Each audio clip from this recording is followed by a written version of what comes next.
Welcome to our training video for Google Analytics 4 reporting. Today we are focusing on GA4's reporting capabilities so you know where to find them, how to understand them, and follow the specific reports that are most important to your business. Let's start with a look at the new Google Analytics 4 homepage. Here you'll see a chart with users, new users, event counts, and average engagement time, which is very different from the old session duration time reported in Google Analytics 3 or Universal Analytics. But let's look at Google Analytics 4's report capabilities, starting with some standard reporting. We'll go over to the Reports tab in the menu on the left-hand side, and we'll land on the report snapshot page, which again gives us users, new users, average engagement time, but this time a total revenue metric across the top. And across the bottom, you'll see some insights, and you'll see the sources of where these visitors are coming from. Direct visitors are ones that type your URL directly into their web browser. Organic search visitors are ones that are found online in search engines. Organic social are people that found you through social media. And referrals are people that were referred from another site to your site. Now, when we look at real-time reporting below the snapshot, we'll see exactly as what we'd expect, which is the real-time view of visitors to your website. And if you scroll down, you'll see the source again of those visitors, direct in this case, the audience, all users, and views by page title and screen. Further down is the event counts, conversions by event name, and users by user property. And that's the real-time report. The reports that we're probably most interested in are under acquisition. And if we look at the overview report for acquisition, this is what we'll see. Again, we'll get an overview page at the top with users and new users, users in the last 30 minutes. Down below is new users by first user default, sessions by session default, sessions by session Google ad campaigns. Now note that any terminology that's underlined will have a definition when you roll over it. So new users is the number of users who interacted with your site or launched your app for the first time. That event is called first open. You can also change what the metric is by clicking on the down arrow when there's a down arrow available. So we can look at the default channel group, the first user source, the medium, source platform, or the first user campaign. So again, where there's a down arrow here, we're looking at sessions. We can look at engaged sessions. Engaged sessions are one where somebody is actively engaging with the website and that session. And then this one is your sessions by ads on the right. If we had a lifetime value, it would show up here. We don't have any values associated with the Illuminous marketing site right now. Let's look at user acquisition. This again will tell us exactly where the users were acquired from. So a lot of the same data just focused on the users. And this is important to know where your users are coming from, because if they're coming from direct, that means they're return customers, or your marketing is getting your URL out to the public and they're typing it in directly. Organic search will tell you how well you're doing in the search engines, which is a great source for new customers. Likewise, with organic social, you can find new customers through your social media efforts and referrals, and sometimes an unassigned category. Traffic acquisition, very similar. We're looking at users by session, default channel group. We're going to find basically the same information. This is basically looking at sessions versus users, but we'll find user sessions, engaged sessions, and average engagement time in the chart. When we go to engagement, we'll look at the overview screen.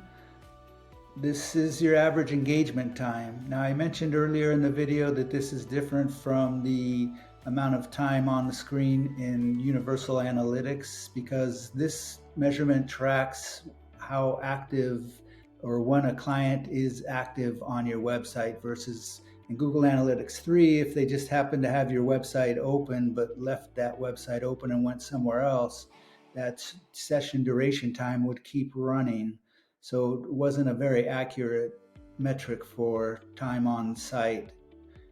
The average engagement time is a much more accurate and usually much smaller metric. Engaged sessions per user is then the users that actually spent some engaged time on the site. So we can see here that less than half of our users actually engaged with the website.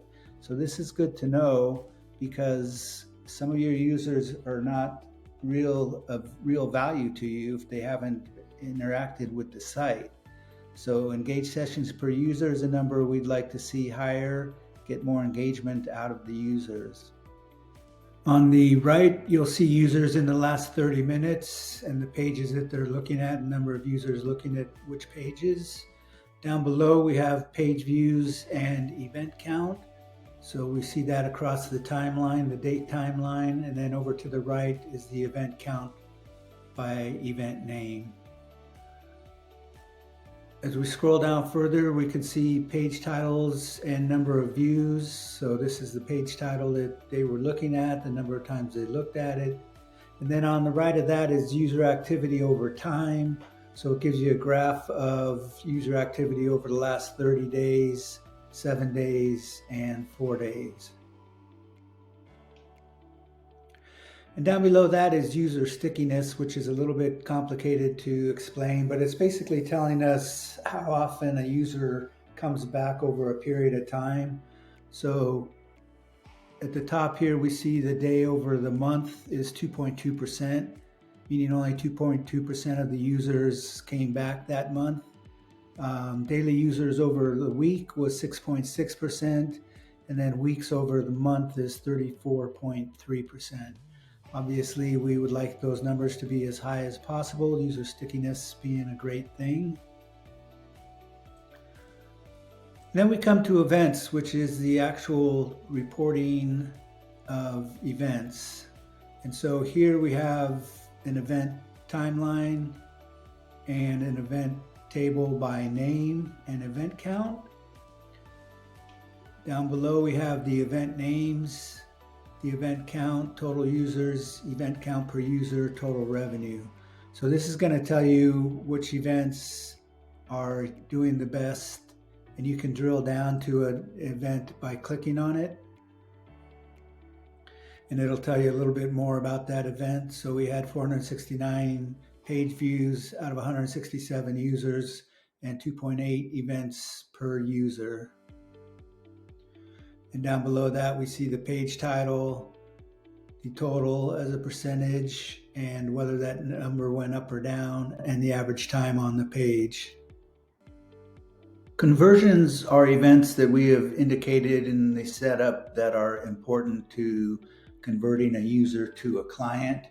So they're related to events, and they're events that are important in that conversion. So when we've indicated that this event includes a conversion, we get a report for conversions by event.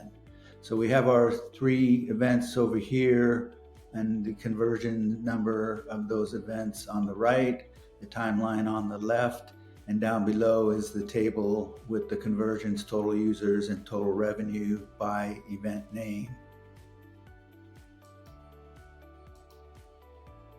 Pages and screens are going to just tell us the page titles over time. So here's the page titles across the time chart. Here's the bar graph with the page titles, and here's the table below with the views, users, views per user, average engagement time, and there's also events available. We can get over there. So event count, conversions by events, and total revenue if we indicate revenue associated with the conversion. The landing page is just going to show you landing pages over time. So we can see the landing pages for this website, the home page, the about, the contact, the blog, and another specific blog here. So landing pages, you'll get the same tables, sessions, users, new users, average engagement time per session, and conversions for that event. Monetization, we're not going to worry about. Generally, this is tied to e-commerce, and we're not going to get into that today. So let's go down to retention. And retention is going to tell us the returning users that have come back in the last 30 days and when those visits occurred. And here we have the actual user retention and the user engagement and the lifetime value again if we were to associate a value with the customer. Search Console is going to tell us a lot. We've got the queries. If you're familiar with Search Console, it'll tell you what organic Google searches led to a click and how much of those happened over time. So these are the queries from Google Search Console. You have the number of clicks, the number of impressions, the search click-through rate, and the organic Google search average position for that keyword. And you can set the rows on this table to go as high as you need. We have 60 queries in this table, so I've just set the table to go to 100 rows, and we can see all the different queries and where we rank for those queries. Under Google Organic Search Traffic, we'll see the organic Google search clicks over time. So this is related to your queries, people that are finding you on Google and how many times they've clicked onto your page. Under User, we have demographics and we have tech. So demographics, we have an overview. This is purely by users by country. You see the users in the last 30 minutes, users by city, users by gender, by interest, if that's available, by age, if that's available, and by language. Further down, we have demographic details. This is again users by country with a table with users, new users, engaged sessions, engagement rate, and engaged sessions per user. When we go down to the tech tab, we see the tech overview starting with users by platform. This is basically web versus app. So there's no apps involved here. It's 100% web. We have the users in the last 30 minutes. We have users by operating system, users by platform, desktop, mobile, and tablet, and then users by browsers. Some other tech information here that's probably not terribly important, but that's the tech overview and the tech details. Shows the browser use over time with a bar chart with the browser user and a table again with the browser users. So that kind of wraps up the reporting for your Google Analytics 4 that's available. I hope this video has been of help. Please let us know if you have any questions.